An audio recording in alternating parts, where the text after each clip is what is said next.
रास्ते से पैसे उठाने वाले लोगों के लिए बाबा जी ने क्या कहा, आइए सुनते हैं। 500 रुपया का नोट पड़ा हो तो आपके पैरों में फेविकोल चिपक जाएगा, आगे नहीं बढ़ सकते। 500 का नोट आपको हिला देगा, आप ऐसे हो गए बार बार, और फिर आसपास देख के धीरे से उठा लो।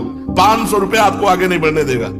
अगर 10-20 नोट 500 के पड़े हो और आसपास कोई हो ना, और आपको फिर उनको क्रॉस करना हो, निकल जाना हो वहां से, फिर आपकी परीक्षा होगी कि आप कितने बहादुर हो कि आप उनको रौंदते हुए निकल जाओ।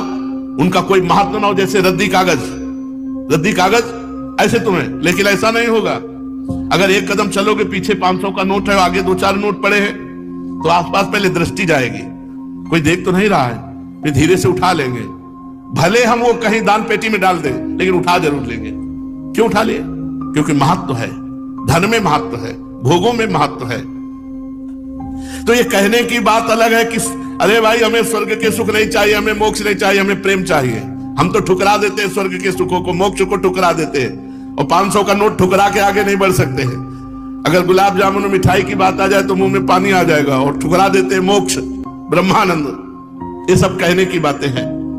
स्वर्ग के दिव्य दिव्य भोगों को ठुकरा सके ऐसा भगवत प्रेमी महात्मा ही केवल होता है।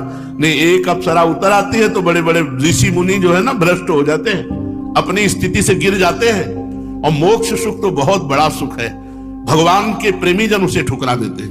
मोक्ष सुख को अगर कोई ठुकरा पाया तो भगवत प्रेमी महात्मा, जो अभी स्वर्ग के सुख जानते नहीं।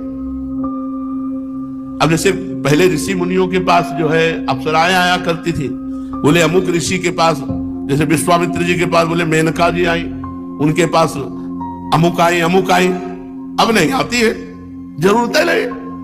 वो तो जो समस्त इंद्रियों पर विजय प्राप्त करके मृत्यु लोक के समस्त भोग प्रणाली को रौंद दिया और हेरा नहीं उनकी तरफ, तब दिव्य लोकों की अप्सराएं उनके सामने आती है। यहाँ दिव्य आने की जरूरत है नहीं। तो स्वर्ग के सुख तो तब उतरे ना जब मर्त्य लोक के सुखों का विजेता हो। जब मर्त्य लोक के सुखों में ही भ्रष्ट हो गया तो स्वर्ग के सुख की बात क्या।